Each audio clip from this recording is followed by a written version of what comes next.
আশরাফুল মাখলুকাত করে পাঠিয়েছেন, সবাই বলি আলহামদুলিল্লাহ। উম্মতে মুহাম্মদী করে পাঠিয়েছেন, সবাই বলি আলহামদুলিল্লাহ। উম্মতে মুহাম্মদী হওয়াতে খুশি না বেজার? চিৎকার করে বলুন আলহামদুলিল্লাহ। কি বর্ণিব, আর কিছু লাগে না, মহিমা তোমার আলহামদুলিল্লাহ আলহামদুলিল্লাহ। দুইটা অসুখ, একটা দাঁতের যন্ত্রণায় বাঁচতেছি না, তারপরে সিলেটের এই হবিগঞ্জের চুন আমি খেয়াল করি না, এমন ভাবে খাইছি জিভাতে কথা বলার মতো নাই। ডিস্টার্ব হচ্ছে নাকি? আমি যত বেলা ওয়াজ করব থাকবেন তো? থাকবেন তো? কারা কারা থাকবেন না হাত তোলেন। আখেরি পয়গম্বরের উম্মত হওয়াতে খুশি না বেলা? রাস্তা দিয়ে রাত 3:30 3টার সময় একা একা হাঁটতেছে একটা লোক, পুলিশের গাড়ি দেখে বোঝায় ওঠো, তোমাকে সন্দেহ মনে হয়। লোকটা যদি বলে যে স্যার আপনি আমাকে চিনতে পারেননি, আমি এই এলাকার আওয়ামী লীগের নেতা, পুলিশ বলবে ইয়েস বস। আগে বলবেন তো? পুলিশে বলবে বস গাড়িতে করে বসের বাড়িতে নামাই দিয়ে আসুন, ঠিক কিনা? বর্তমানের কথা বলছি, পরের বৎসর কি হবে তা জানি না, বর্তমানের কথা বলছি। আওয়ামী লীগ ক্ষমতায়,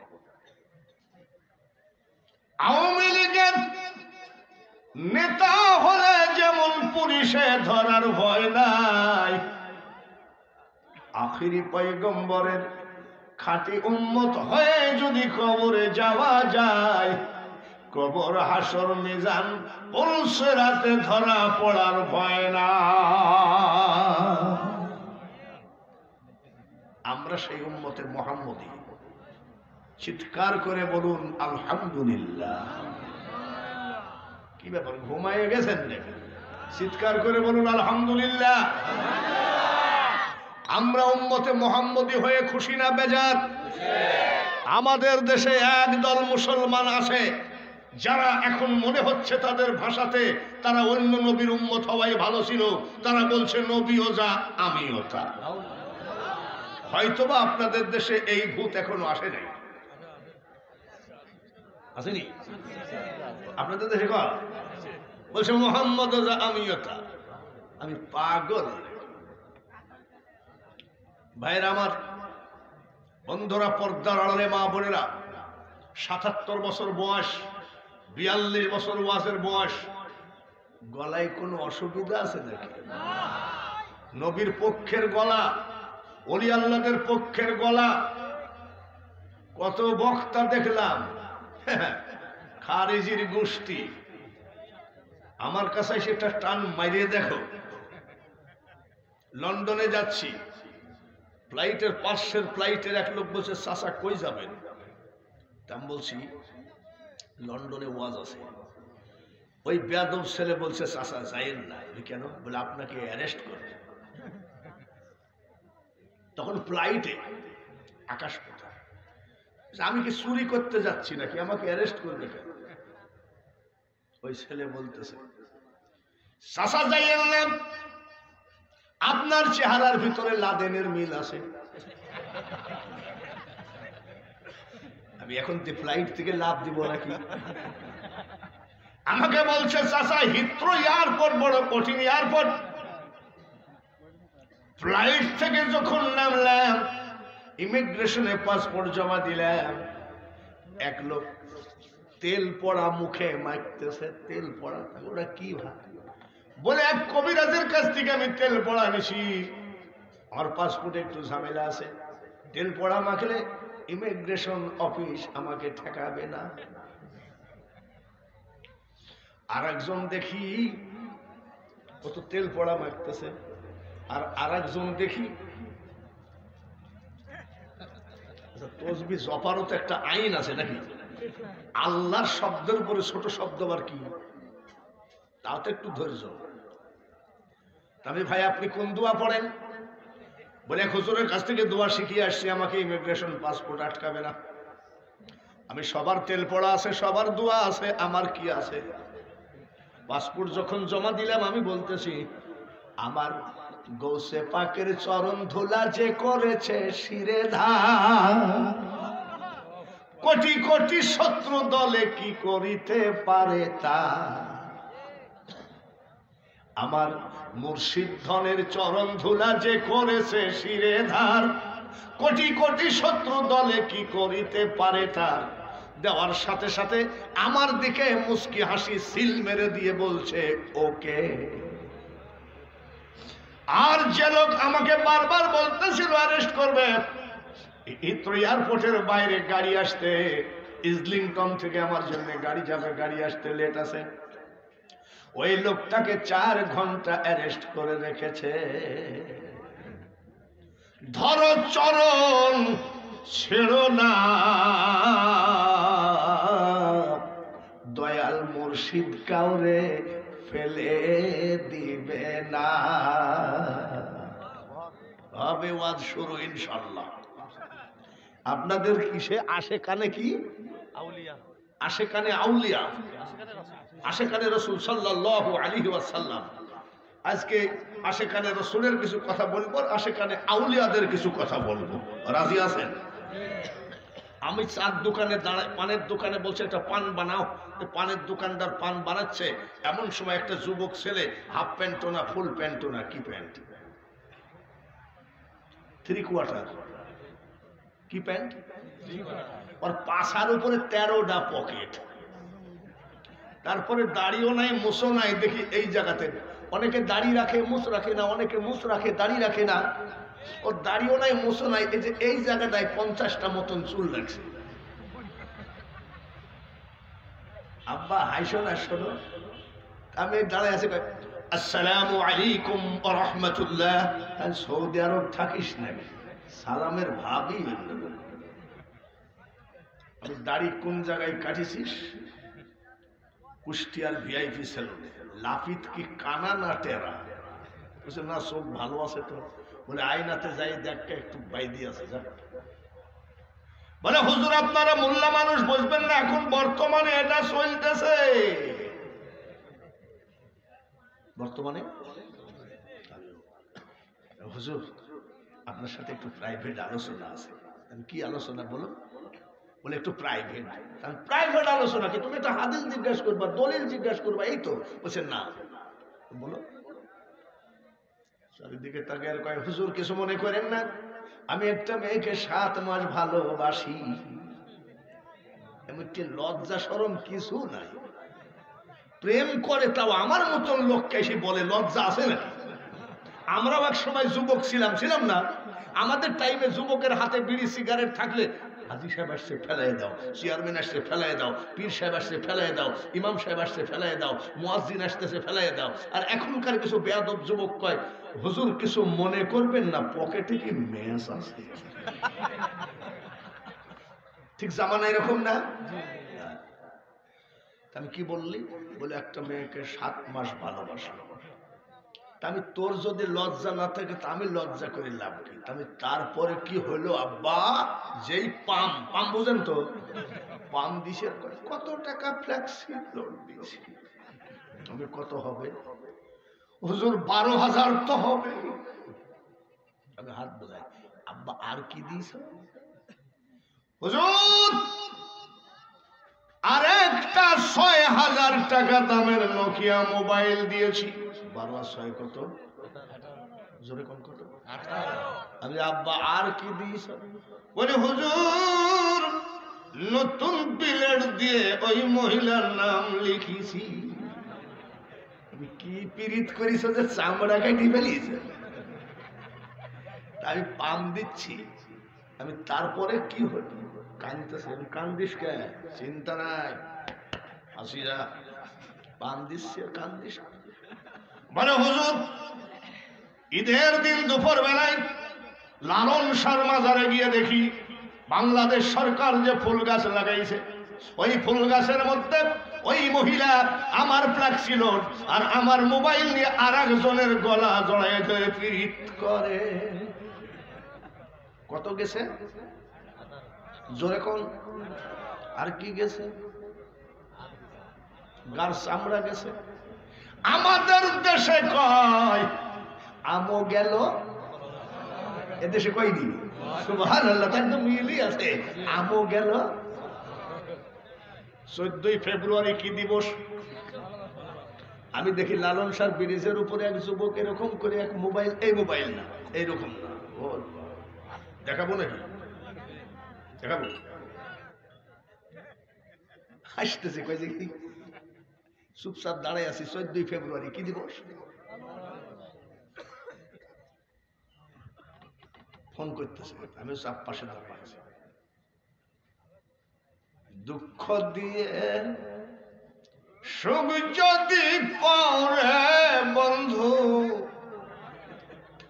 হাসিস কে? যত খুশি ব্যথা দিয়ে যা।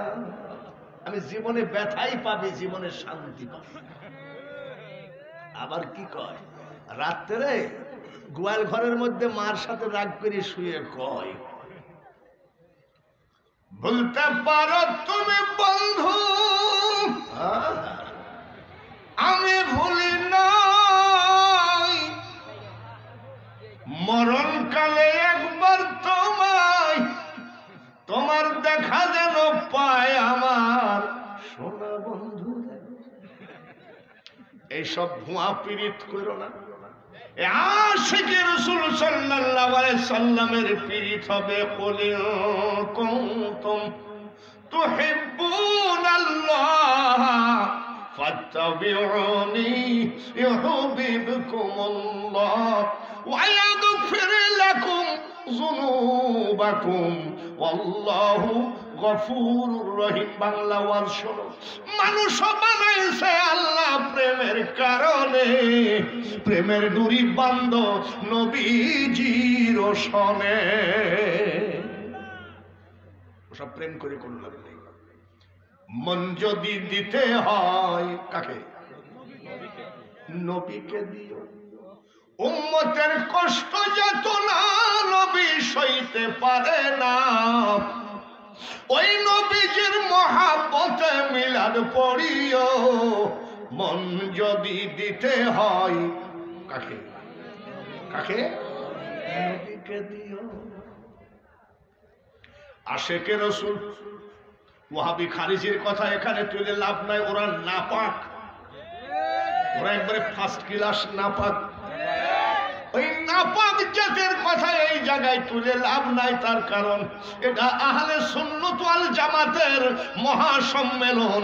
ওই সব নাজায়েজ মানুষের কথা তোলার দরকার না। জোরে বলুন ঠিক কিনা? ভাইয়েরা আমার, ও যুবকরা, তোমরা কি নবীকে ভালোবাসতে চাও নাকি? চাও? নবীকে পাইতে চাও? নগদই চাও না বাকি? নগদ। নগদ যদি চাইতে হয় রে যুবক রে, ভালো করে শোনো। নবী না মানে যারা মোহায়েত কাফের তারা এ দুনিয়া। নবী মানবা না, তাহাজ্জুদ পড়বা, ইশরা কাওয়াবিন চাট, ভজনে তার নাই মজুরি। কামলা দিলে মজুরি পাওয়া যায় না। তুমি যতই ইবাদত বন্দেগী করো, ভজনে তার নাই মজুরি। দলিলে সাফ লেখা হই পারে, কে যাবি নবীর নৌকাতে।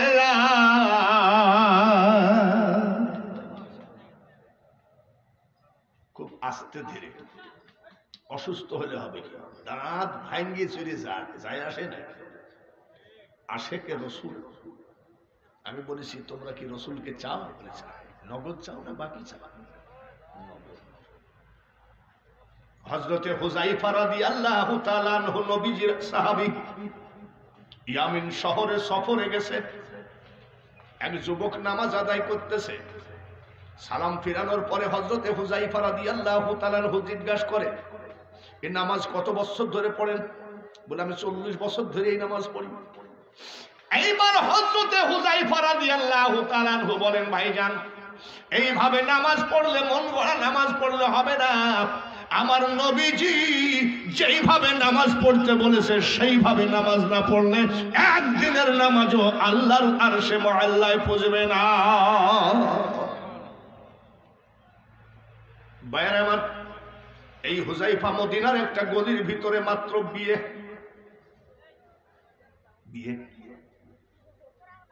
যখন হয়, আমাদের দেশের কথা বলছি, দুজন সাক্ষী হয় আর একজন উকিল হয়, এখানে হয় নাকি?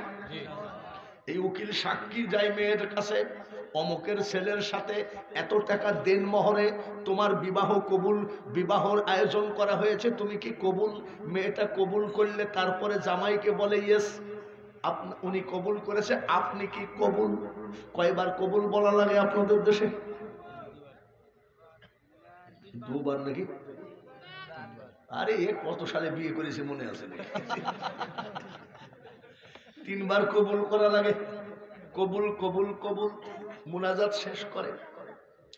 কবুল করার পরে আপনাদের এলাকার কথা বলি, আমার এলাকায় বড় একটা প্লেট আসে বরের সামনে।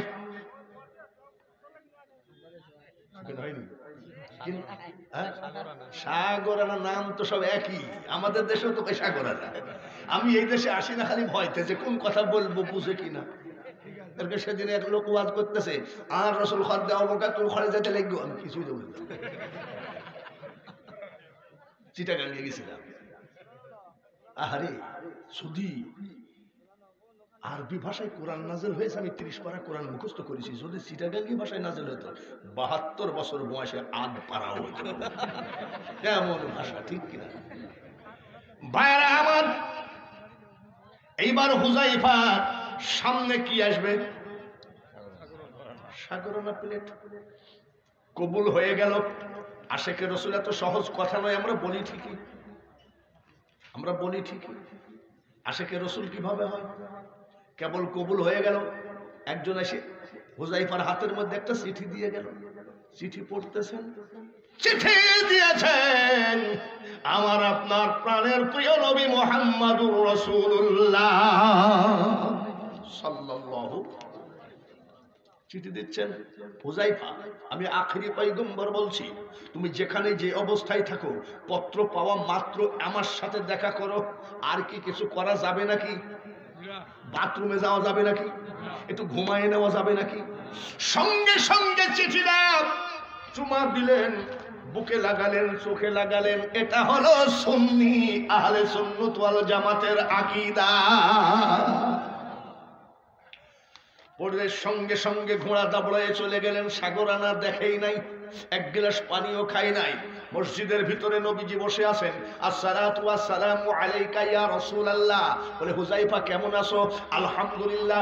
এ হুযায়ফা, আগামীকাল সকাল বেলায় ফজরের নামাজের পরে হুনায়নের যুদ্ধে তোমাকে সেনাপতি বানানো হয়েছে। 3 জন সেনাপতির তুমি একজন প্রধান সেনাপতি। তুমি তাড়াতাড়ি সকল সাহাবাদেরকে যারা যুদ্ধের কলা কৌশল তাদের প্রস্তুত করো, রেডি করো। সেনাপতির দায়িত্ব থাকে কি থাকে না? বাংলাদেশ সরকারের সাথে যদি ভারতের যুদ্ধ বেঁধে যায় আগামীকালকে, আজকে যদি বলে সেনাবাহিনীর যিনি প্রধান, নাম কি তা জানিনি, তাকে বলা হয় সিএনসি। এই সিএনসি সব সৈন্যদেরকে রেডি করবে। আল্লাহ রসুল বলছে তুমি ওদেরকে রেডি করো। সারা রাত ওইদেরকে রেডি করতে করতে তামাম পৃথিবীর শ্রেষ্ঠ মুয়াজ্জিন মসজিদে নববীতে আযান দিয়ে দিলেন। সারা রাত হুযায়ফা ঘুমায় নাই।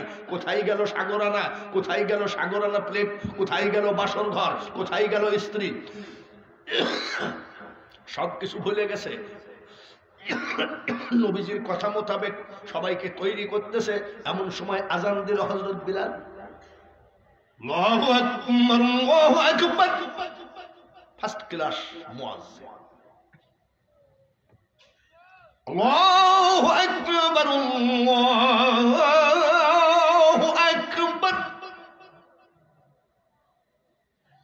আশহাদু আন লা ইলাহা ইল্লাল্লাহ,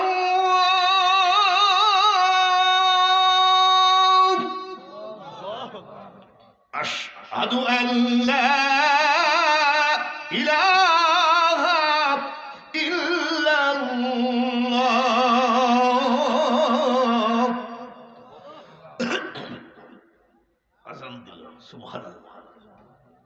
সারা রাত যুদ্ধের সরঞ্জাম রেডি করে নামাজে দাঁড়িয়ে গেলেন। নামাজ আনতে নবীজি সাহাবীদের সামনে মুখ করে যুদ্ধের ট্রেনিং কলা কৌশল শেখাচ্ছেন। এক ধ্যানে এক নিরিখে সেনা বাহিনীর প্রধান চিফ কমান্ডার হযরতে হুযায়ফা নবীর চেহারার দিকে তাকিয়ে কলা কৌশল শুনতেছেন। এমন সময় একটা লোক চিঠি দিয়ে গেল, নবীজির চেহারার দিকে খেয়াল করতেছেন, সবকিছু শুনতেছেন, গোপনে গোপনে পড়তেছে। স্বামী আমার সালাম নিবেন, আশা করি মহান আল্লাহ তাআলার ইচ্ছায় ভালো আছেন। বিয়ের বাড়িতে ওরকম ঝামেলা হয়, কোন ঝামেলা হয়েছে? আপনি নিশ্চয় কষ্ট পেয়ে চলে গেছেন। স্বামী গো, আল্লাহর ওয়াস্তে ক্ষমা করে দিয়ে আপনি তাড়াতাড়ি আসেন। এক গ্লাস পানিও আমার বাড়িতে খেলেন না। সারা রাত বিয়ের পোশাক পরে আমি বাসর ঘরে চোখের পানি ঝরাইয়ে কেঁদেছি। তাড়াতাড়ি আসেন, আপনার অপেক্ষায় আছি। ইতি আপনার স্ত্রী। চিঠি লিখতেছে, স্ত্রী রে কোনো লাভ নাই, দোয়া করো। আমি আমার দয়ার নবীর সামনে বসে আছি, বাসর ঘরে তোমার সাথে রসের আলাপ করে এক ডিজাইনের মজা, আর আমার নবীর চেহারার দিকে তাকাইলে আমি স্বয়ং আমার মওলাকে দেখতে পাই। এখনই যুদ্ধে রওনা করে যাব। হুনাইনের যুদ্ধের সেনাপতি আমাকে করা হলো। তুমি খবরদার আমাকে ডিস্টার্ব করো না। পারবেন নাকি? কয়জন আছেন? ডিস্টার্ব করো না। আবার চিঠি আসতেছে, স্বামী গো তুমি মনে রাখো আমি তোমার বিবাহিতা স্ত্রী, তুমি আমার বিবাহিত স্বামী। তুমি যুদ্ধে যাও, আমি নিষেধ করি না। যদি তুমি যুদ্ধে গিয়ে মারা যাও, কিয়ামতের মাঠে আমাকে তুমি কেমনে চিনবা? তুমি তো আমাকে দেখো নাই, এবং তোমাকেও আমি স্বামী বলে কেমনে চিনবো? আমি তো তোমাকে দেখি নাই। তুমি এক নজর দেখা দিয়ে যুদ্ধে যাও। আবারও চিঠির জবাব দিচ্ছে, স্ত্রী তুমি ডিস্টার্ব করো না, ডিস্টার্ব করো না। এর নাম নবী প্রেম। আমি নবীর সামনে বসে আছি, এখনই যুদ্ধে রওনা হতো। নবীজি ডাক দিয়ে বলে, হুযায়ফা রে, ওরে হুযায়ফা, যুদ্ধের কড়া কৌশল শিখাচ্ছি, আর বারবার গোপনে গোপনে কি যেন পড়তেছ। দাঁড়িয়ে সালাম দিয়ে কয়, নবী গো বেয়াদবি মাফ করে দিবেন। গতকাল রাত্রে যখন চিঠিখানা দিলেন, হুজুর সবে মাত্র মদিনার একটা গলির ভিতরে আমার বিয়ে কবুল হয়ে গেল।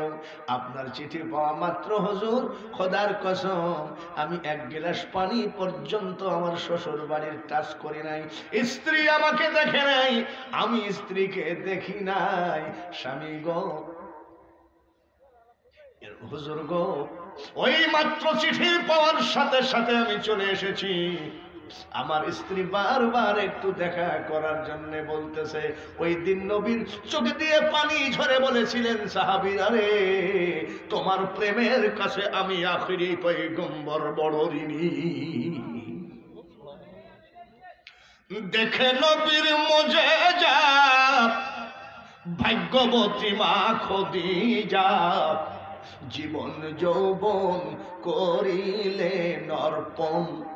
দয়ার নবী, নূরের নবী গো, তুমি নবী আমার আপনের আপন। এ আশিকে রাসূলের ভাইরা, আমি খুব খুশি হলাম। কাল থেকে পাওয়ারফুল ট্যাবলেট খেয়ে খেয়ে দাঁতের অবস্থা ভালো না। তারপরে আরো অন্যান্য অসুস্থ। গতকালকে রাত ৩টার সময় গাড়ি ছেড়েছি। এত পরিমাণ জাম, মনে হয় এই দেশে ভাতের অভাব আছে, কিন্তু গাড়ির অভাব না, এত গাড়ি। তারপরে এই বয়সে কেউ কোনোদিন বলতে পারবে না যে টাকা নিয়ে ওই দেশে যাই নাই। এই তরিকা আমার না। আমি এই পর্যন্ত আজ ৪২ বছরে আমার এ ধরনের কোনো দুর্নাম আসে নাই। বন্ধুরে, আমি কত কষ্ট করে যে দিনের তরিকতের দাওয়াত দিচ্ছি, আপনারা খুশি আছেন না বেজার আছেন? খুশি আছেন? আমার উপরে খুশি হলে হবে না, আমার নবীর ধোঁয়া আশেকে রসুল দিলে হবে না। আশেকে রসুল যদি হতে হয়, কিভাবে হতে হবে ভালো করে শোনো। আমার নবীজি বলতেছে, আমরা রাস্তায় দাঁড়াচ্ছি, তুমি এক মুহূর্তে, এই মুহূর্তে তোমার স্ত্রীর সঙ্গে দেখা করে আসো। সঙ্গে সঙ্গে নবীজির কথা বলার সাথে সাথে ঘোড়া দাবড়াইছে। ঘোড়া দাবড়ায়ে আস্তে করে স্ত্রীর বাড়ির সামনে যাই বলতেছে, এ হুযায়ফার স্ত্রী, তোমার স্বামী হাজির, কোনো কথা থাকলে সেরে নাও, দেখার দরকার থাকলে দেখে নাও। সঙ্গে সঙ্গে স্ত্রী আসছে, চিৎকার করে কান্দে, স্বামী গো, এখনো বিয়ের পোশাক আমি খুলি নাই, সারা রাত আমি বাসর ঘরে কেঁদেছি। এইভাবে রাস্তায় বসে, বাড়ির গেটে বসে তুমি চিৎকার করছো, বাড়ির ভিতরে আইসো, বলে অনুমতি না। সুবহানাল্লাহ। এক গিলাস শরবত হলেও খাও, অনুমতি নাই। বাড়ির ভিতরে আইসো, অনুমতি নাই। কার অনুমতি নাই? নবী অনুমতি নিষেধ করে নাই, নবী খালি বলেছেন তাড়াতাড়ি দেখা করে আইসো। এইটুক আমল করবে, তার থেকে এক্সট্রা কোনো আমলের দরকার নাই। এইবার স্ত্রী ডাক দিয়ে কয়, স্বামী গো, আমি মদিনার মেয়ে, আমি কম জানি না। আমি জানি তুমি এমন মানুষকে নেতা ভাবো, ওই নেতা যাহা বলবে তুমি তার বাইরে যাবা না। কথা আমি মানি, আমি জানি। একটা কথা আমার শোনো, বলে কি, এই মদিনার মেয়ে আমি।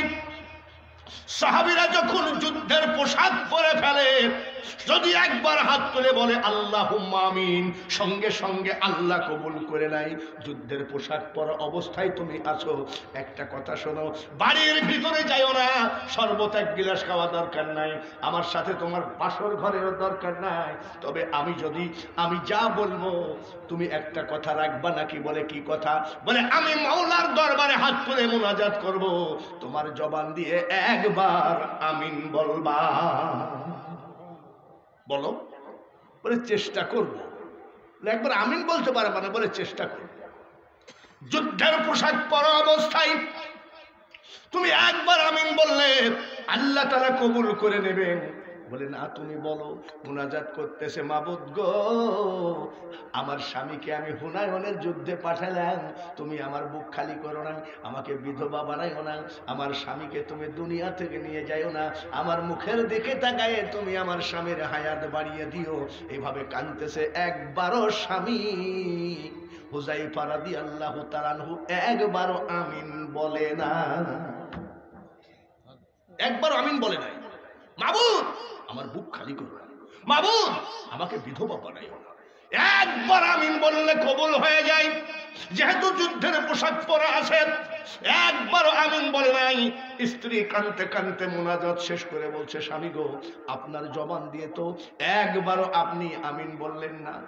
এইবার এটা তরিকত জগৎ বুঝবে, যারা এশকে কি বলে, ফানাফি শেখ, ফানাফিল রসুল, ফানাফিল্লাহ, বাকাবিল্লাহ, এই চারটা স্তরের কথা যে জানে, সে বুঝবে হাল এসে গেছে। হালের মধ্যে চিৎকার করে বলে, স্ত্রী রে, আমি যে আমিন বলবো, দেখো জান্নাতের কি বলে, আকাশের দরজা খুলে গেছে, জান্নাতের দরজা খুলে গেছে। জান্নাত আমাকে ডাকে, আয় আয়। বলো দেখি, এইবার জান্নাত আমাকে যে ডাকে, জান্নাতের অনন্তকালের স্বাদ তোমার, ওই স্বাদে তো আমার কোনো লাভ নাই। তবে চলে গেলাম, যদি বেঁচে থাকি দেখা হবে, আর যদি মারা যাই দেখা হবে হাসরে। ওয়ালা তাকুলু লিমান ইউকতালু ফি সাবিলিল্লাহি আমওয়াত। কোরআনে আসেনি? আছে? বাল আহিয়াউ ওয়ালাকিন লা তাশউরুন। আল্লাহ তাআলা বলে, আল্লাহর রাস্তায় যারা শহীদ হয়ে গেছে তাদেরকে মৃত বলো না, তারা জীবিত কিন্তু উপলব্ধি করতে পারো না। নবীজি হাদিসের ভিতরে বলেন, আলাউলিয়া লা ইয়ামুতু, হাদিসে লিখন, আউলিয়ারা রহে জিন্দা, নাই তাদের মরণ। হযরত বাবা শাহজালালের মাজারে কুষ্টিয়ার একজন চিত্রনায়ক গেছিল, খুব দামি পোশাক, নায়কের তো বিশাল দাম, বুঝেন না? আমাদের কি দেখলি সেলফি মারে, আর নায়ক দেখলে তো সেলফি মানে মোবাইল, সেলফি মারতে মারতে মোবাইল এসে। নায়ক গেছিল স্যান্ডেল পায়ে দিয়ে, জুতা পায়ে দিয়ে শাহজালাল বাবার মাজারে। খাদেম সাহেবরা বলেছিল, এই জুতা পায়ে কেন, জুতা খুলে আসতে পারো না? এইবার সেই নায়ক বলেছিল, আগে বললে জুতা কেন পা রেখে আসতাম। টিটকারি, তাই না?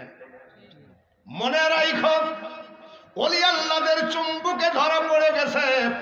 বেয়াদবি করে ওই নায়ক রিকশায় যাচ্ছিল, পিছন থেকে একটা ট্রাক এসে একটা বাড়ি দিয়ে কোথায় গেল নায়ক, আর কোথায় গেল নায়কের পা। যে দেশেতে ঘুমাই কত আউলিয়া দরবেশ, মারহাবা, সে যে আমার জন্মভূমি সোনার বাংলাদেশ। সিলেটেতে আসলেন রে ভাই শাহজালাল আউলিয়া, ইসলাম প্রচার করতে আনলেন শাহপরানকে নিয়া।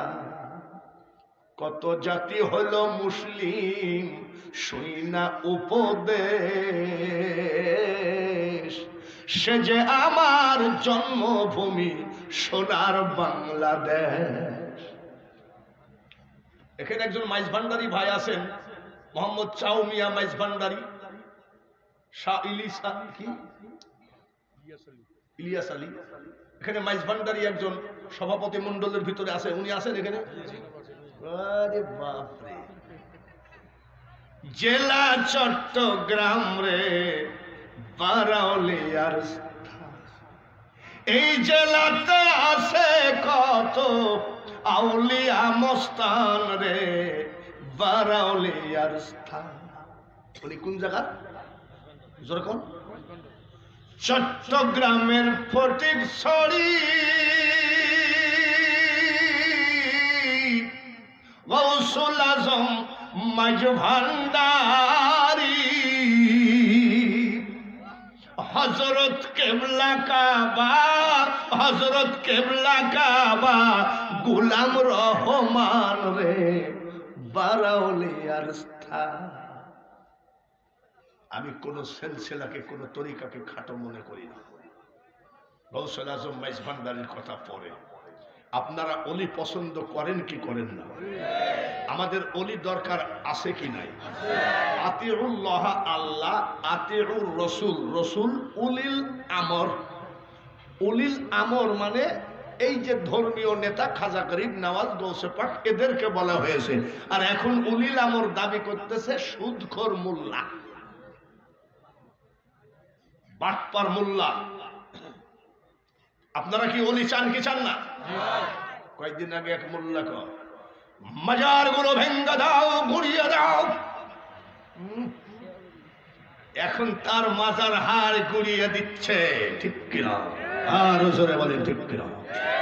কুষ্টিয়ার এক বক্তা, সে বলতেছে মাইজ ভান্ডারে নারী পুরুষ গাজার আড্ডা, মাইজ ভান্ডার আওলাদে রসুলের দরবার না, এইভাবে নাজায়েজ কথা বলছে কুষ্টিয়ার এক বক্তা।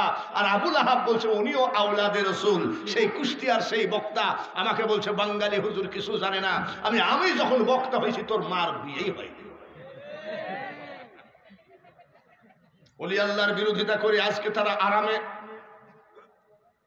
কোন জায়গায় বেড রেস্টে আছে, জোরে কম। আর একটা বান্ধু একটুক, ওরা নবীকে মানে না কিন্তু মাদানি মানে।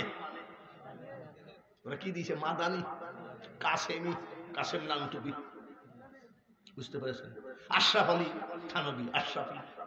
বাইরা আমার কে মানলো বা না মানলো দরকার নাই। আল্লাহর ওলির দেশে আমি গুনাহগার, আমি যেখানেই যাই না কেন। গত কয়েকদিন আগে মাহফিল করে গেছি। ও ভাইরা, আমি মুরার বনে অনেক টাইম কাটিয়েছি। আসর মাগরিব পরে হযরত সিপাহসালা নাসির উদ্দিন সিপাহসালার মাজার জিয়ারত করে চোখের পানি ফেলেছি। শাহজালালে না জিয়ারত করে আমি কোনো মাহফিলে যাই না। ভাইরা, আমি একবার না দুইবার না 30 বার আমি আজমির শরীফ জিয়ারত করেছি। 3 বছর আমি 3.5 বছর আমি মুয়াজ্জিনের চাকরি করেছি। আজমির শরীফে মুয়াজ্জিনের চাকরি করেছি। আমার একটা মাত্র মেয়ে ভারতে বিয়ে দিয়েছি। আজ 2 বছর মেয়েটা আসে নাই, এই মাত্র আজকে ফোন করলো। নাতি, ছোট্ট একটা নাতি আছে। নানু ভাই, আগামী কালকে আমরা ভিসা করতে যাচ্ছি কলকাতায়, দোয়া করেন। আমি ভাই মনটা তো ছটফট করে। এইগুলো ব্যক্তিগত কথা, কথায় এসে গেল তাই বলছি। ভাইরা আমার, বন্ধুরা, আপনারা অলি চান কি চান না? বায়েজিদ বোস্তামি অলি না ভণ্ড? সুলতানুল আরিফিন, জোরে বলেন মারহাবা। 40 বছর তিনি মসজিদ থেকে নিচে নামে নাই, জোরে বলেন মারহাবা। ভাইরা, বায়েজিদ বোস্তামি অত বড় একজন আউলিয়া বসে আছে। যুবক রে, ও যুবক, খবরদার অলির পা ছাড়ো না, বহুত ফায়দা লাভ হবে, বহুত উপকার হবে। এইবার বায়েজিদ বোস্তামির কাছে একটা ছেলে ভিক্ষার জন্য হাত বাড়িয়েছে, ভিক্ষা দেন। বায়েজিদ বোস্তামি বলছে, এত সুন্দর চেহারা, এরকম যুবক কাজ করে খেতে পারো না? যাও। বলছে, ভাই আপনি ধমক দিলেন, আমি তো মনে করছিলাম আপনি আল্লাহর ওলি। একটা টাকা দিলে আপনার এত কি অসুবিধা হতো? হবে না। নবীর শিক্ষা করো না, ভিক্ষা মেহনত করো সবে। নবী ভিক্ষা করতে নিষেধ করেছে। তুমি একটা যুবক ছেলে ভিক্ষা করতেছ, কাজ করে খেতে পারো না? বায়েজিদ বোস্তামের উপরে মনে মনে রাগ করছে। এটা অলিও না অলির জাতো না, অলিও না অলির জাতো না। জামাটা জুব্বাটা টান দিয়ে 2 ভাগ করে ছিঁড়েছে। 1 ভাগ রোডের উপরে রাখছে, রাস্তার উপরে, আর 1 ভাগ হাতের উপরে রাখছে, ধরে আছে। এক ধনী লোক এসে বলছে, বাবা রাস্তার উপরে বসে তুমি কি করো? বলে, স্যার আমি ধনী লোকের জুতা পরিষ্কার করে দেই। বলে, আমার জুতাটা পরিষ্কার করো। ওই ছিঁড়া জুব্বা দিয়ে এমন ভাবে পরিষ্কার করেছে, আয়নার মতো মুখ দেখা যায়। 100 দিনার দান করেছে ধনী মানুষ, খুশি হয়ে। আরেকজন বলছে, আমারটা পরিষ্কার করো, 20 দিনার, 50 দিনার। এইভাবে সামান্য টাইম জুতা পরিষ্কার করে 2000 দিনার পাইছে। জোরে কোন কত? এবার যুবক চিন্তা করতেছে, বায়েজিদ বোস্তামি একজন বড় আউলিয়া, তাতে কোনো সন্দেহ নাই। আজকে যদি আমি ভিক্ষা করতাম 1 মাসেও তো 2000 দিনার হতো না। ওলি আল্লাহদের কথার জবানের কত বরকত, কিন্তু বুঝবা না, উল্টা পাল্টা কথা বলে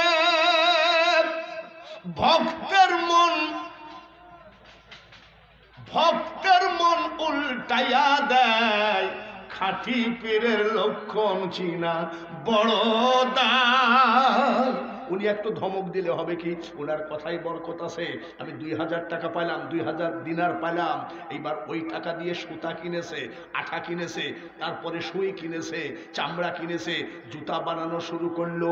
ওয়াহাল্লাল্লাহুল বাইআ ওয়া হাররামার রিবা। আল্লাহ তাআলা ব্যবসাকে হালাল করেছে, সুদকে করেছে হারাম।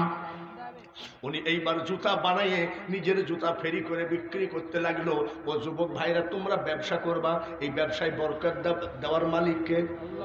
জোরে কও। ব্যবসায়ী বরকত দিবে আল্লাহ। এই ছেলেটা ওই যে জুতা পালিশ করে 2000 দিনার পাইল, চামড়া কিনলো, সুতা কিনলো, আঠা কিনলো, সই কিনলো, নিজে জুতা বানিয়ে, নিজের জুতা নিজে বানানো জুতা মার্কেটে কি বলে, গ্রামে গ্রামে বিক্রি করে বেড়ায় ফেরিওয়ালার মতো। আল্লাহ তাআলা বরকত এত পরিমাণ দিল, চাহিদা বাড়ানো যায় না। শেষ পর্যন্ত কোম্পানি বিশাল একটা ফ্যাক্টরি খুললো। বিশাল ফ্যাক্টরি যেদিন উৎপাদন করে, একটা ফ্যাক্টরি উৎপাদন করলে যে অফিসে একটা ভালো চেয়ার লাগে, ভালো একটা টেবিল লাগে, এরকম কাঁচ মাছ লাগে, আছে না? তো উনি চেয়ারে বসার সাথে সাথে, আমি যদি এখানে চেয়ারে বসে যদি মনে করি কি আমি হলাম রে, না শাহজালাল তোমার নেক নজর প্রয়োজন, শাহপরান তোমার নেক নজর প্রয়োজন, তাহলে না ওয়াজে বরকত হবে, ঠিক কিনা? আর আমি যদি বলি হ্যাঁ আমার মতন কেউ আছে, জাগাই শেষ, দাঁতের ব্যথা নিয়ে আবার ওয়াজ করবা, ওনারা তাকায় থাকলে সব সম্ভব। এইবার ভাইয়েরা, বাবাজিরা, খুব খেয়াল নাকি? খেয়াল করতেছেন নাকি ঘুমাই গেছেন?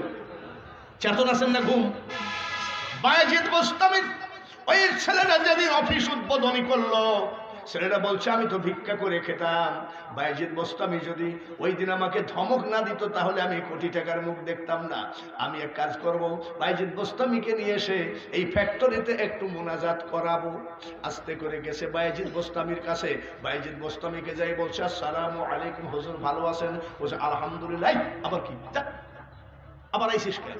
বলে হুজুর ভিক্ষা নিতে আসি নাই। নারায়ে তাকবীর, হলো না? নারায়ে তাকবীর, নারায়ে রিসালাত। এইবার বলতেছে বায়েজিদ বোস্তামি বলছে আবার কেন? বলে হুজুর আজকে ভিক্ষার জন্য আসি নাই। ওই দিন আপনার কাছে ভিক্ষা চাইছিলাম, আপনি একটা ধমক দিয়েছিলেন। একটা ধমকে হুজুর গো আজ আমি কোটি কোটি টাকার মালিক, বড় একটা ফ্যাক্টরি করেছি। এবার হুজুর আমি চাই আপনি যদি ওই দিন ধমক না দিলে আমি তো টাকার মুখ দেখতাম না। আমি চাই হুজুর আপনি আমার অফিসে গিয়ে একটুখানি দোয়া করে দেন। বায়েজিদ বোস্তামি কি বলতেছে জানেন? উল্টা পাল্টা কথা বলে ভক্তের মন ঘুরাইয়া দেয়, খাঁটি পীরের লক্ষণ চিনা বড় দায়। বায়েজিদ বোস্তামি বলছে তোর কোম্পানিতে গিয়ে দোয়া করার দরকার নাই রে আব্বা। আমি যেদিন তোকে ধমক দিয়েছিলাম ওই ধমকের মধ্যে আমি বায়েজিদ দোয়াও করে দিয়েছিলাম।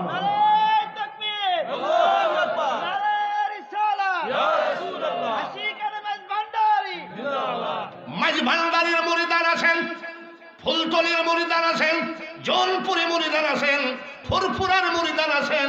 যেই হোক আপনার পীর কেবলা, আমরা তাকেও সম্মান করি, কিন্তু মনে রাখেন পীর যার যার সুন্নিয়ত সবার। এখন আর হিংসা নিন্দার টাইম নাই। আমরা সবাই একজোট হতে রাজি আছি কিনা জোরে করে বলে দেন। ফুলতলি, জলপুরি, বদরপুরি, মাঝভান্ডারী পীর যার যার, কিন্তু সুন্নিয়ত সবার। হাতখানা তুলে দেখান রাজি আছেন ইনশাআল্লাহ। তাহলে আমি মনে করব যে না, এই ব্যথা নিয়ে অসুস্থর ভিতরে আমি এই মাটিতে এসেও আমি জীবনকে ধন্য করেছি। নারায়ে তাকবীর। ভাইরা আমার, বন্ধুরা, মাঝভান্ডারী করেন। মাঝভান্ডারীকে চিনেন? মাঝভান্ডার সম্পর্কে না জানি কয় ওখানে মেয়ে লোক লাফালাফি আর গাঁজার ব্যবসা করে। মাঝভান্ডারীরা আওলাদে রাসূল, তাদের চেহারার দিকে তাকাইলে আমি প্রতি বছর ঈদের জামাত ওই জায়গায় করি। আমাকে বলে হুজুর গো এত কষ্ট করে এই জায়গায় ঈদের জামাত করেন কেন? বলে ওনারা কেউ সিঙ্গাপুর থাকে, ওনারা কেউ বিভিন্ন দেশে থাকে, ওনারা ঢাকা চিটাগাং থাকে, আর ঈদে সবাই বাড়ি আসে। তার কারণ এক জামাতে সব সাদা সুরতগুলো আমি দেখতে পাই, এটাই আমার শান্তি। আজ 42 বছর মাঝভান্ডারে আমি কোনোদিন জুতা পায়ে দিয়ে হাঁটি না। বাংলার ইতিহাসে শুধু অলি নাই, শুধু আলেমী নাই, শুধু বক্তা নাই, কবি জসিমউদ্দিন ছিলেন, কবি নজরুল, রবি ঠাকুর, এরাও বাংলাদেশের অনেক ইতিহাস আছে কি নাই? তার মধ্যে শ্রী শ্রী রমেশ চন্দ্র শীল, বিটিভি মানে বাংলাদেশ টেলিভিশনে প্রতি বছর তার মৃত্যুদিন পালন হয়, জন্মদিন পালন হয়। উনি হলো বোয়ালখালী গ্রামে, গ্রমদন্ডি গ্রামে, দুইটা চোখ অন্ধ ছিল। গয়া গেল, কাশী গেল, বৃন্দাবন গেল, মথুরা গেল, কোন জায়গায় গোসাই ঠাকুরের পানি পড়াতে কাজ হলো না। শেষ পর্যন্ত কে জানি বলেছে তুমি একটু মাঝভান্ডার যাও, দেখো তোমার চোখটা ভালো হতেও পারে। এমন সময় মাওলানা সৈয়দ গোলামুর রহমান বাবা ভান্ডারী, উনি সব সময় হাতে পানি ঢালতেন। হাতের কাছে যাই বলছে বাবা ভান্ডারীকে, বলে বাবা ভান্ডারীকে চিনতে পারছো না? এইভাবে এক ফোঁটা পানি দেওয়ার সাথে সাথে চোখ ওপেন হয়ে যায়। কোন রং তামাশার কথা নয়, কারোর টাকা খেয়ে দালালি করতে আসি নাই। এই বাংলার জমিনে আপনারা এমন একটা টাইমে আপনাদের এখানে আসছি। ভাইরা, ওয়াজ মনে পড়লে হবে কি, একটা একটা করে বলতে গেলেও ফজর হয়ে যাবে, কিন্তু মনে রাখেন অত দূর হবে না। এইবার রমেশ চন্দ্র শীল এক ফোঁটা চোখের পানি দিয়ে চোখ আলো হয়ে গেল। এইবার তিনি ধরলেন, উনি তো হিন্দু মানুষ, গান ধরলেন, দিন থাকিতে ওরে পাগল গেলি না তুই মাঝভান্ডার, মনের আগুন মিটল না তোর পাইলি না মাওলার দিদার, অন্ধকারে ডাকবি কারে, অন্ধকারে, অন্ধকারে ডাকবি কারে, না হইলে তো তোর দিল খোলা, নুরি মৌলা বসাইছে প্রেমের মেলা। দেখে যারে মাঝ ভান্ডারে, দেখে যারে। কালকেই তো সমালোচনা করবেন, বক্তা মাইজ ভান্ডারকে নিয়ে ওয়াজ করলো, তারে মাইজ ভান্ডারীকে সভাপতি বানাইছেন কেন? সভাপতি মণ্ডলের মধ্যে এই ধরনের ব্যক্তিগত হিংসা কোনোদিন অলির কাছে থাকতে পারে না। এবার উনি শুধু বাবা ভান্ডারের গান গাইতে লাগলেন। গানের ভিতরে কি বলে? কোন সাধনে পাবো খোদারে। ও তো শ্রীকৃষ্ণের ভক্ত হিন্দু, সব ভুলে গেছে। ও ভান্ডারি মৌলারে, কোন সাধনে পাবো খোদারে। এইভাবে তরিকতের কাছে বায়াত হয়ে যখন মারা গেল, মারা গেলে হিন্দুরা বলল আমরা পুড়াবো, আর মুসলমান বলছে বাবা ভান্ডারের কাছে মরিদ হয়েছিল আমরা জানাজা করব। উভয় পক্ষে মারামারি শুরু হয়ে গেল। আমরা হিন্দুরা বলছে পোড়াবো, মুসলমান বলছে জানাজা করব। ওই অবস্থায় লাশ পড়ে থাকলো, কোর্টে মামলা দিল। কোর্টের ওই অবস্থায় ওই সময়কার ম্যাজিস্ট্রেট বলছে তোমরা পাগলা নাকি? বলে কেন? তোমরা কি পাগল? বলে আমাদের মামলা দিয়েছো, লাশ পৌঁছে গেলে এলাকায় থাকতে পারবা? বলে তাহলে হুজুর কি করবো? ম্যাজিস্ট্রেট রায় দিল, মুসলমানরা গোসল করে জানাজা করে কবর দিয়ে চলে যাক, হিন্দু তোমরা কোদাল দিয়ে উঠায় পোড়ায় ফেলে যাও। মারাত্মক কথা। এবার মুসলমানরা জানাজা করে চলে গেল, হিন্দুরা কি করলো? কবর খুঁড়তে লাগলো। কবর খুঁড়তে তো 3 দিন লাগে না, মাত্র 20 মিনিটের ভিতরে কবর খুঁড়ে দেখে, শুনেছি সাধুর করুণা, সাধুর চরণ পরশিলে হই গো সোনা। কেউ খবরদার অলির দরবারে, তুমি ফুলতলি হও, জনপুরি হও, যেই জায়গায় যাও না কেন, অলির দরবারে বেয়াদবি করো না। একটু ধুলা পর্যন্ত আটকায় ধরো। এইবার রমেশচন্দ্র শীল নাই নাই, কবরে নাই গো, এত বড় একটা গোলাপের ফুল পড়ে আছে, জোরে বলেন মারহাবা।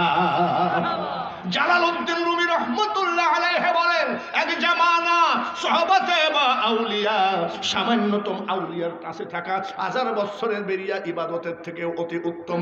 কোরআন শরীফ যদি টাস্কে রেহেল কাটে পা ঠেকলে বেয়াদবি হয়। রেহেল কাট কোরআন শরীফের কোন আয়াত, রুকু, সেজদা কিছুই না। ওটা হলো কোরআন শরীফটা একটু আমরা উঁচু জায়গায় রাখি।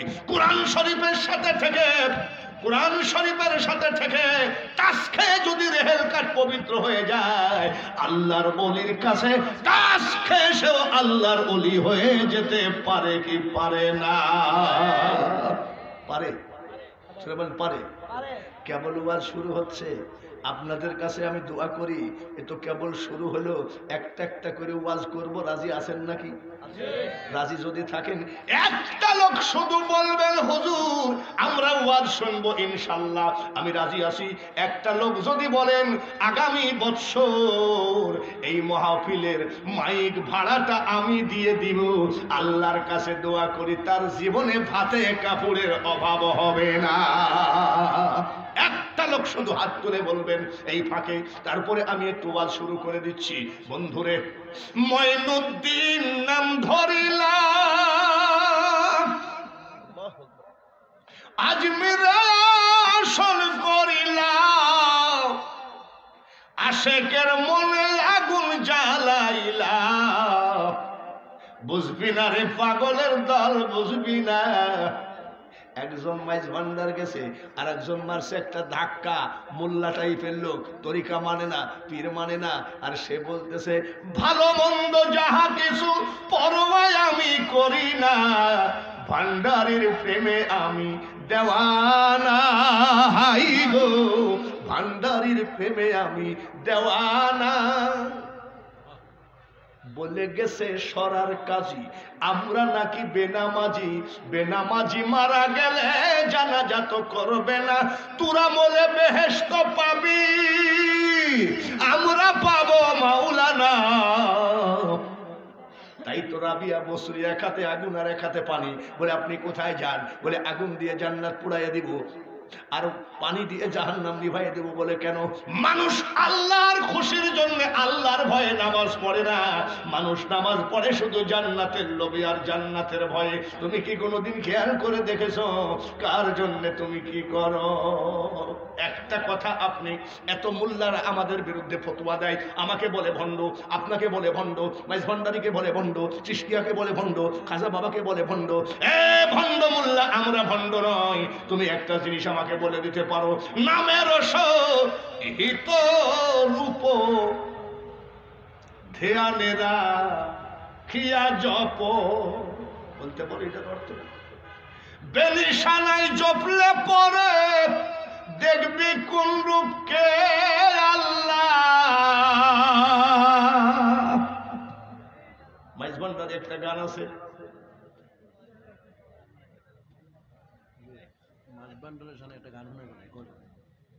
হুজুর মাইজ ভান্ডারের শানে একটি গজল পরে, সব পরে ইনশাল্লাহ বলেন ইনশাল্লাহ। এত শর্টফট করে লাভ নেই ভাইয়ারা আমার। আমি যে একটা কথা বলেছিলাম যে আগামী বছরে মাইক ভাড়া দেখেও দিবা, এটা তো রাজি হও না। খালি আশেকের রসুলের খালি ওয়াজ করো ওয়াজ করো।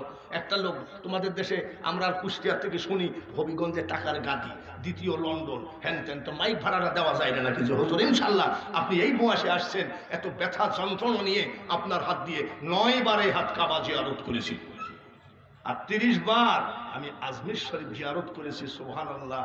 আর সে জায়গায় যে কত কষ্ট করেছি, শুধু আমি কানতাম, খাজা তোমার খাজনা দেব আজমিরেতে গিয়া,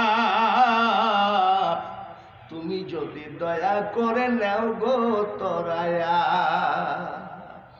মাইজ ভান্ডারী একটা গান ভালো করে খেয়াল করেন, সৃষ্টির আড়ালে গোপনে বসিয়া, তুমি তো এত তফসির করো, এটার তফসির করো তো দেখি। সৃষ্টির আড়ালে গোপনে বসিয়া বিদ্যুতে খেলেছ অভিনয় ক্রিয়া, জ্ঞানী গুণী তোমার চাতুর্য দেখিয়া। শাহজালাল, শাহপরাণ এদেরকে বলা হয়েছে জ্ঞানী গুণী তোমার চাতুর্য দেখিয়া, হারিয়ে বসেছে প্রাণ কে তুমি হে সখা আড়ালে থাকিয়া।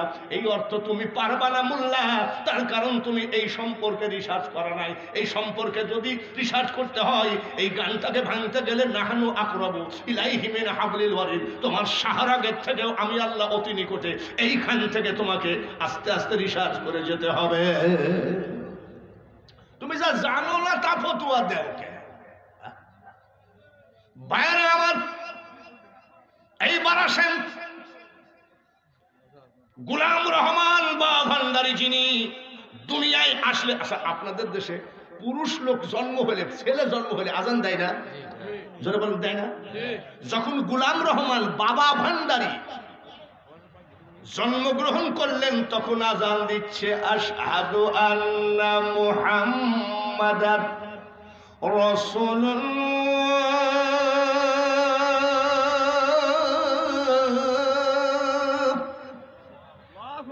আজান দিচ্ছে। আর মৌলানা সৈয়দ গোলাম রহমান মার কোলের থেকে কয় সাল্লাল্লাহু আলাইহি ওয়াসাল্লাম। মাওলা তোমায় চিনতে গেলে সোজা রাস্তা হয় বেকার। মাইজ ভান্ডার এমন একটা বিকল্প জায়গা। আমি মাইজ ভান্ডারে পরে আসি, জোনপুরি মহারানা কেরামত আলী জোনপুরি আমার বাড়ির পাশে রংপুর। উনি ওই জোনপুর থেকে এসে তরিকতের দাওয়াত দিয়ে বেড়ায়। এক জালেম করছে কি, নিজের ছেলেকে কাফন দিয়ে পেঁচাইয়া যাই বলছে হুজুর জানাজা করে দেন। নিজের ছেলেকে তাজা মরা না। আল্লামা কেরামত আলী জোনপুরি বলতেছে বেটা মরা না তাজা, বলে মরা। আর একবার বল মরা, আর একবার বল মরা। কয়বার বলছে? জোরে কম। 3 বার ওই বেঈমানের কাছ থেকে স্বীকারোক্তি নিয়ে উনি দাঁড়িয়ে গেলেন। আল্লাহু আকবার। জানাজার নামাজ কয় তাকবীর দেওয়া লাগে?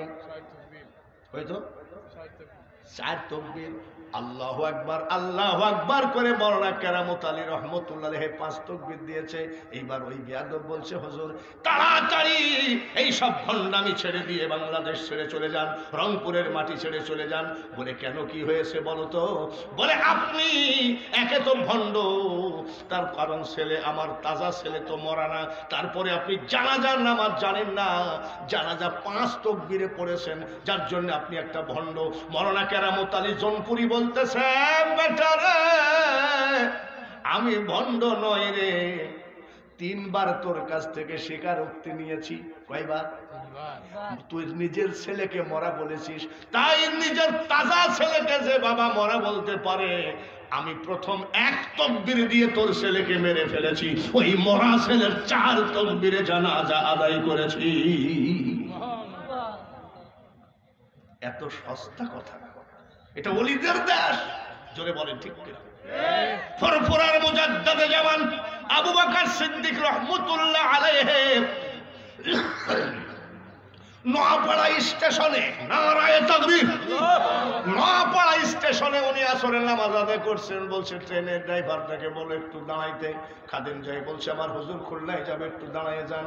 এবার ট্রেনের ড্রাইভার বলছে তোর হুজুরের বাপের ট্রেন নাকি? এই কথা লজ্জায় আর কিছু বলে নাই। ফুরফুরার হুজুর নামাজ পড়তেই আছে, নামাজ পড়তেই আছে, নামাজ পড়তেই আছে। ট্রেন আর স্টার্ট দেয় না।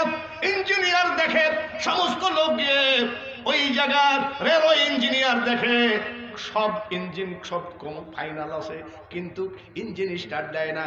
ড্রাইভার বলছে ওই মানুষটার সাথে আমি বেয়াদবি করেছিলাম। এইবার দৌড়ে যায় বলছে হুজুর আপনি কি খুলনায় যাবেন না? বলে না, যাওয়া দরকার নাই। বলে হুজুর আপনি যদি খুলনায় না যান, বিশ্বাস করেন হুজুর গো, ওগো হুজুর কিয়ামত পর্যন্ত এই ট্রেনের আর ইঞ্জিন স্টার্ট নেবে না। যার জন্য বলি, কে কি বললো না বললো দরকার নাই, ও পাগলের দল রে, মনে রাখো 360 আউলিয়ার সর্দার সিলেটের মাটিতে ঘুমায় আছে। গৌর গোবিন্দর সাথে তুমি যুদ্ধ করতে পারো নাই, ওলি যুদ্ধ করেছে। আজান দেওয়ার সাথে সাথে গৌর গোবিন্দ 2 তলা বাড়ি ভেঙে চুরমার হয়ে গেছে। জোরে বলেন ঠিক কিনা? ভাংসিং রাজা পূজা করতেছিল মূর্তির সামনে। এমন সময় শাহ শরীফ জিন্দানি রহমতুল্লাহ বলছে কি করো? বলে পূজা করি। বলে তোর মা কি খাতে পারে? বলে তাই কি খাতে পারে নাকি? বলে তোর মা যে খাইতে পারে না, ওই মার পূজা করে লাভ নাই, আমি যদি খাওয়াই